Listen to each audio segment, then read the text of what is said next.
চৰকাৰ যিটো আমি চৰকাৰলৈ আমি আপত্তি জনাইছোঁ চৰকাৰে এইখিনি কৰি দিয়া বিষয়লৈ আমি কথা পাতিম আৰু তাত আপোনালোকে মানে খেতি বাতি কৰা বিষয়লৈ ক'লে আৰু মুখ্যমন্ত্ৰীলৈ মানে আবেদন কৰিব তেখেতসকলে যুঁজিব আৰু তাত মুখ্যমন্ত্ৰীয়ে কি হস্তক্ষেপ দিয়ে সেইটো মানে চাব আৰু এতিয়া বিশেষকৈ মানে আমি যাব নোৱাৰা হ'লোঁ এই গুণ্ডামিখিনিৰ কাৰণে আমাৰ যে অসমীয়াক যে কাটি মাৰি পেলাই নদীত ভচাই দিয়া কথাটো যে ক'লে সেই কথাটো লৈ পেলাইহে আমি বেছি ভয় খাই আছোঁ এতিয়া মুখ্যমন্ত্ৰীয়ে এতিয়ালৈকে মানে সেই তাৰাকবিলাক লোৱা নাই গ্ৰেপ্তাৰ কৰিলে কি হ'ব সেইকেইজন আচল কেইজন নহয় কোন আচল হ'ল মানে আমি আজি কালি মই এখন লিষ্ট দি থৈ আহিছোঁ অচি ছাৰ আজিও দিমগৈ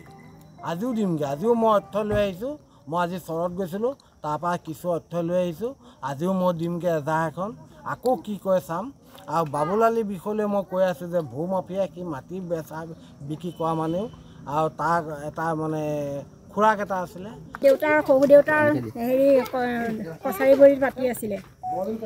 বৰবৰী কছাৰীবৰীত বৰবিল কছাৰীবৰীত মাটি আছিলে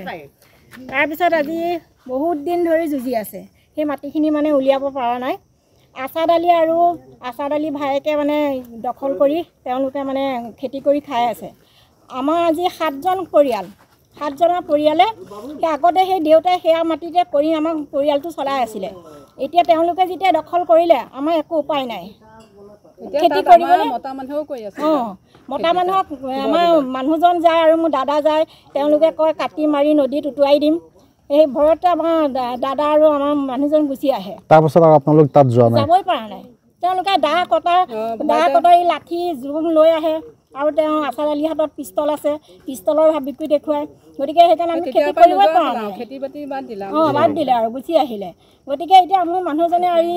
8 বছৰ ধৰি যুঁজি আছে খিলঞ্জীয়া মানুহে দ্বিতীয় শ্ৰেণীৰ নাগৰিকৰ দৰে বসবাস কৰিবলগীয়া হৈছে খিলঞ্জীয়া মানুহৰ নাজল নাথল অৱস্থা হৈছে আজি আমি ইয়াত আহি যিটো অনুভৱ কৰিছোঁ ইয়াৰ স্থানীয় ৰাইজে যি গা শিহৰিত হোৱা বৰ্ণনা আমাক আগবঢ়াইছে অতি পৰিতাপৰ বিষয় এইখন অসম নে এইখন বাংলাদেশ এই কথাটো কিন্তু ভবাই তুলিছে আমাৰ খিলঞ্জীয়া মানুহক মাৰি কাটি ব্ৰহ্মপুত্ৰত উটুৱাই দিম বুলি ক'বলৈ তেওঁলোকে মৰসাহ কৰিছে গতিকে মই ভাবোঁ এইখন আমি ক'ত আছোঁ আমি অসমৰ মাজমজিয়াত আছোঁ নে আমি বাংলাদেশত আছোঁ গতিকে অসম চৰকাৰৰ মুখ্যমন্ত্ৰী ডাঙৰীয়াক আমি ক'ব বিচাৰিছোঁ যদিহে আপোনাৰ গাত খিলঞ্জীয়াৰ তেজ আছে অতি শীঘ্ৰে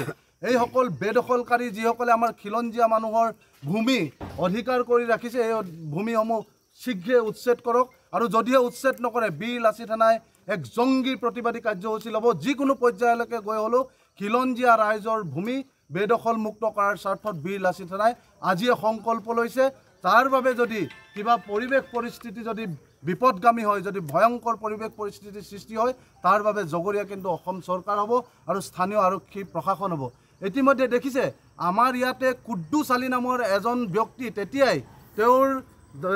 দুজনকৈ আমাৰ খিলঞ্জীয়া মানুহক কাটি নদীত পেলাই দিছিল তেওঁ নাতিয়ে তেখেত এতিয়া জিলা পৰিষদৰ তেখেত সদস্য বুলি কৈছে কি তেখেতৰ নাম বাবুল আলী এই বাবুল আলীৰ নেতৃত্বতে গোটেই যিটো নেক্সাছ চলি আছে গোটেই বেদখলকাৰীৰ যিসকল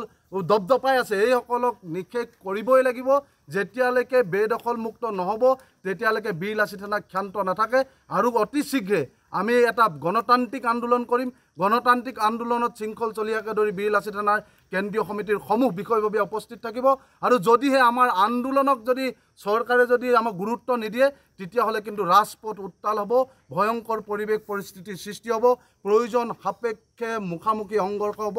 যিকোনো মূল্যৰ বিনিময়ত খিলঞ্জীয়াৰ ভূমি আমি অবৈধ